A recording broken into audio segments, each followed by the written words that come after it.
Hello everyone, I am Dr. Vivek Mahajan. I am an interventional cardiologist practicing at Fortis Hospital, Kalyan and Mulund in Mumbai. I shall be talking about excimer lasers. Now, when we are doing heavily calcified CTOs or heavily calcified tight lesions, many a times we can get the wire through, but after that, nothing goes through.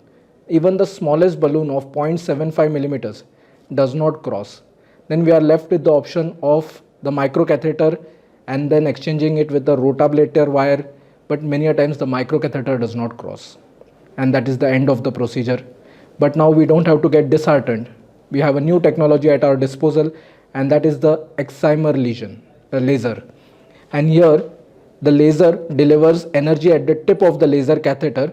It modifies the plaque in such a way that it induces molecular changes through delivery of photokinetic and photochemical energy. And the plaque softens up. Not only is the plaque softened up, but there are changes made in the artery surrounding the plaque as well. And the lesion which would not allow any material to pass hitherto will now allow a lot of other materials like the smaller balloons to pass through.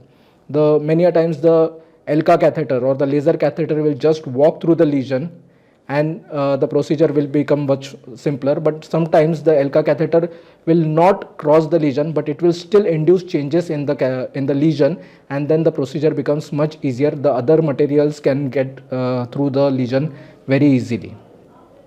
This technology can also be used in in-stent restenosis. It can be used in acute coronary syndromes, or it can be used in previously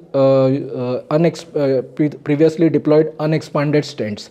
In the high thrombotic acute coronary syndrome, this technology has shown good results. So with the advent of this new excimer laser technology, I hope the life of the interventional cardiologist will be much easier.